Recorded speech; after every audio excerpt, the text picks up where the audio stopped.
हो काय करू साहेब इकडे बघा.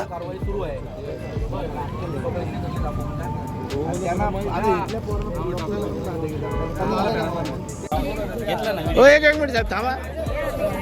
हो एक मिनिट नाही जरा उद्या आम्हाला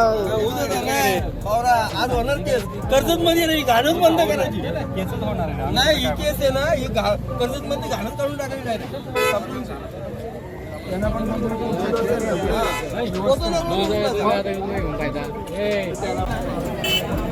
नंबर घे ना असं नाही होतो.